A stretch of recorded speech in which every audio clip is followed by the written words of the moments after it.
Hey, so if you've been watching my channel for any length of time at all, you know that my mentor and the swing who I advocate was Mike Austin.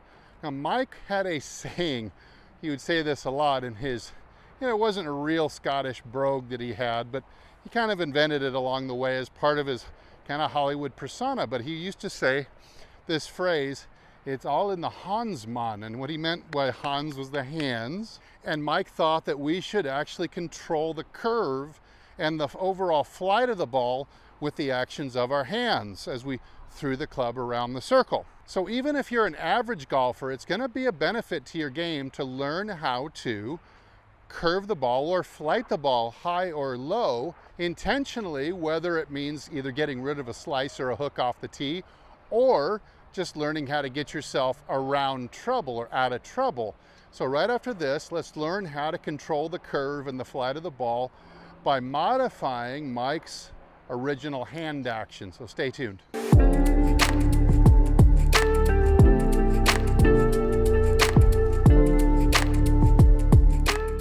Hey, this is Steve with HitItLonger.com. I continue my journey to hit it not only longer and straighter off the tee, but learn how to hit all my irons closer to the flag so I can make lower scores, because that's really fun. So if you would like to have a little bit more fun with your game this year, then by all means, join us. Hit the subscribe button, like this video at the end. If you got some benefit, leave a comment down below, because it helps the YouTube algorithm, or you could just ask me a question.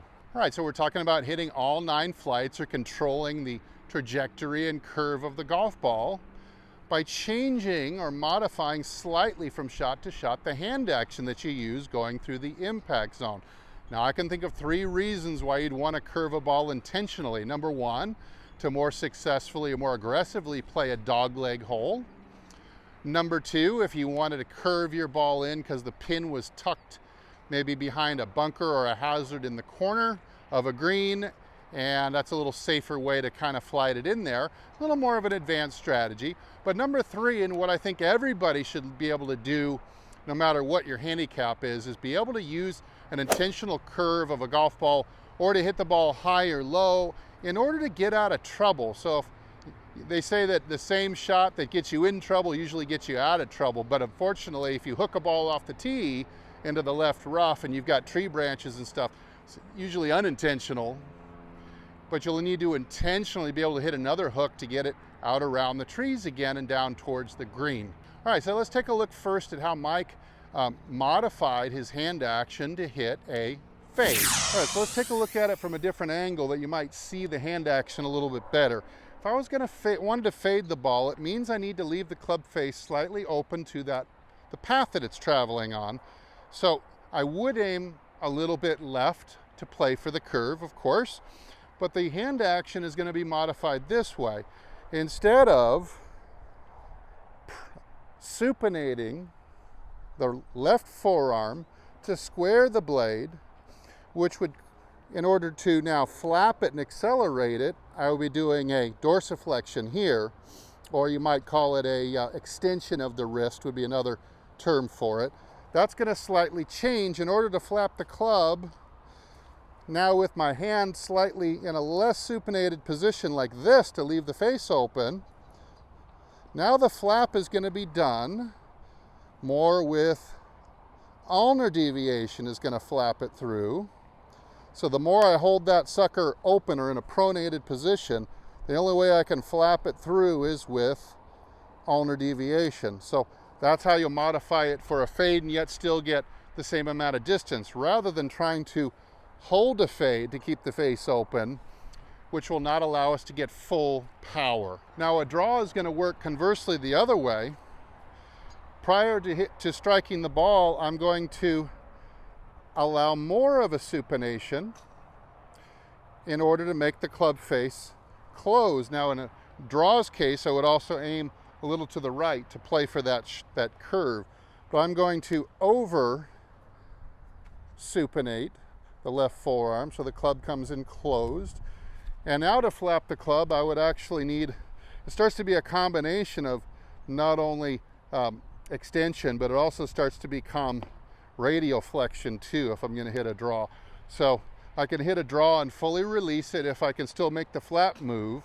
But now with the thumb turning this way, see my wrist can't propel it this way anymore. It's got to propel it in this way, and it was called a radial flexion. All right, now if I wanted to hit the ball especially high, if I needed to get it, let's say, over a tree, or maybe the flag is very difficult to get to and I need a real high shot to make it stop quicker. Well, in this case, the modification of the stance is going to be, I'm going to move that ball a little further up in the stance towards the front foot. Maybe if I've got a 5-iron here, I might move it an extra ball. Really, whatever is necessary, but you'd start with maybe an extra ball forward, which almost puts it to the left heel. And in this case, I'm actually going to allow the right hand here, which would be coming in, and it's going from a extended position to a full, like I'm slapping somebody, to a full flex position. What I'm going to do is let go of that purposely, and I'm going to try to get it into this position a little early. So it will make you have less forward lean.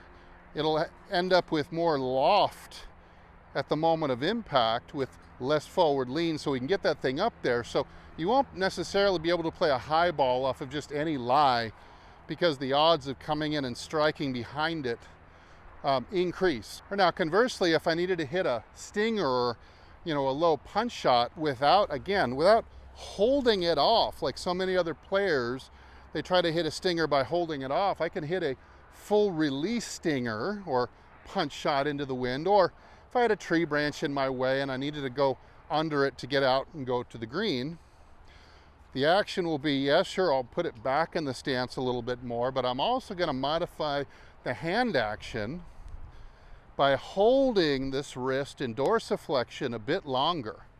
So that effect will be to have the handle and the shaft leaning forward more, de-lofting, and enable me to still fully release. I'll get here and I'll still flap freely afterwards for all the distance benefits that comes with that. But I'm going to get a lower trajectory with that combination of ball position and holding the dorsiflexion or the extension of the right wrist just a bit longer at impact. All right, let's hit these 4 shots. The TrackMan numbers will be coming up in the corner of the screen for each shot. Check out not only the launch angle, but you're also going to see the curve and the spin axis when the data comes up. So first, let's try a fade.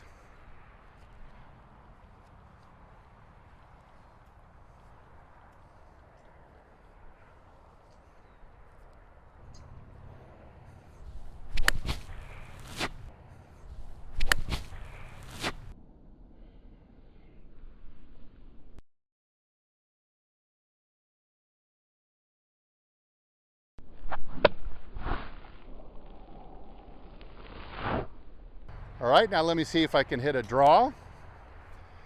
Aiming a little right, using the hands to cause the club face to be slightly closed to the path.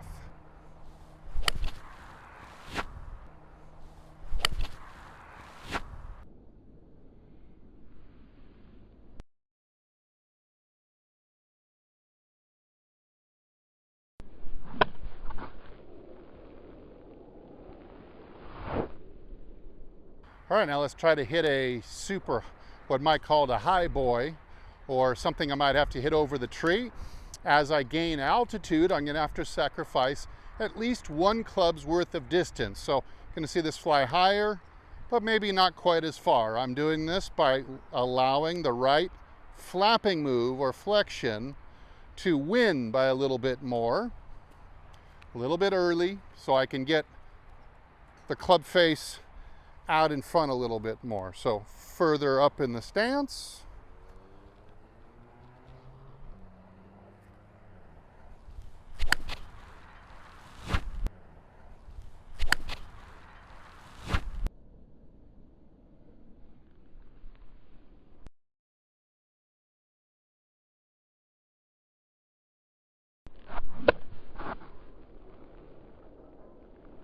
Now, looking at the stats on the high shot, you could see a difference in the launch angle, which was higher, but also the bottom of that data, you could see the spin loft was quite a bit higher from looking more like this at impact. So you've got to have a good lie for that.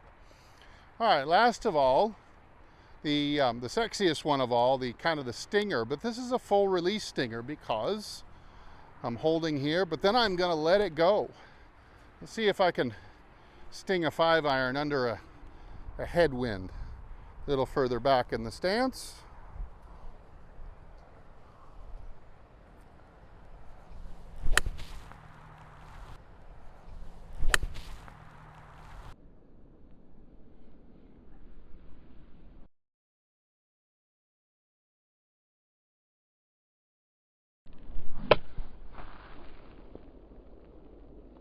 Now notice the difference here in the data, that the launch angle went down from 17.5 down to 11. The spin loft was much less, and the distance is more because it's almost like I'm taking a 5-iron, I'm turning it down into a 4. So I was able to hit a club longer because I flighted it lower. Right, so once you have those 4 basic shots down, you've got the lower shot, the higher shot, the fade, and the draw down, and you can hit even varying degrees or of severity of all 4 of those shots. Then you're ready to use your hands to do different combinations of those shots. Low fade, high fade, low punch shot draw that you might need to get out of trouble around a tree. High draw where you might need to get around a dog leg or onto a par 3 with a pin on the left side, something like that. We're using very minute differences in the hand action through the ball to create all 9 flights. And it's kind of like an old style, before we went digital, the old style analog radios, when you would take the dial and you'd have to kind of tune the static out of it. That's what this feels like, is just simply tuning static, little bit of static here and there. So I turn it back and forth, I can tune the static out of the radio station, and then I can listen to the radio clearly. All right, so I'm gonna go back to work on my 4 basic shots here, and I'm gonna practice controlling the curve a little bit more so I can control the curve but still make it end up on the target line that I'm aiming for. Otherwise, it's not gonna be all that effective if you're spraying it off into the trees. Hey, thanks for watching. I'm Steve. Don't forget to head over to my website, hititlonger.com, for more great content.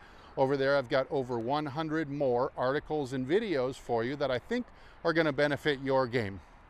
And as always, hey, I'll either see you in the next video or I'll see you longer and straighter down the fairway. Everybody take good care.